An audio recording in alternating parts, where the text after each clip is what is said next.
KSRTC ജീവനക്കാർക്ക് കഴിഞ്ഞ 2 മാസമായി കൃത്യമായി ശമ്പളം ഒരുമിച്ച് കൊടുത്തുവെന്ന് മന്ത്രി KB ഗണേഷ് കുമാർ. സർക്കാർ തന്നെ 50 കോടി രൂപയ്ക്ക് അധികം നൽകുന്നു. ഇന്ധന കമ്പനിക്ക് നൽകാൻ വെച്ച പണമാണ് ശമ്പളം നൽകാൻ എടുത്തതെന്നും മന്ത്രി പറഞ്ഞു. ശമ്പളം നൽകി വന്നിട്ടും TDF സമരം നടത്തിയെന്നും മന്ത്രിയുടെ വിമർശനം. ഉദ്യോഗസ്ഥരെ അടക്കം തടഞ്ഞത് അന്തസ്സുള്ള പ്രവർത്തനമല്ലെന്നും മന്ത്രി കൂട്ടിച്ചേർത്തു. ബഹുമാനപ്പെട്ട മുഖ്യമന്ത്രിയുടെ ശക്തമായ ചില ഇടപെടലുകളുടെ ഭാഗമായി നമ്മൾ കഴിഞ്ഞ 2 മാസമായി കൃത്യമായി എല്ലാ മാസവും ഒരുമിച്ച് ശമ്പളം കൊടുക്കണം.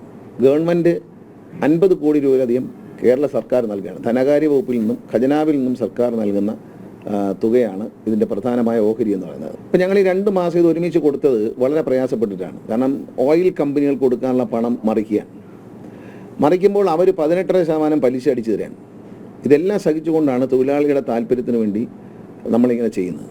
ധനകാര്യ വകുപ്പ് സെക്രട്ടറി അതിൽ ഒപ്പിട്ട് ഇന്നലെ കിട്ടി. ഇന്ന് രാവിലെ ശമ്പളം കൊടുക്കാൻ ചെല്ലുമ്പോൾ ഈ TDF എന്ന സംഘടന അവർ ഫൈനാൻസ് ഓഫീസറെ അടക്കമുള്ളവരെ ഉപരോധിക്കുകയാണ്.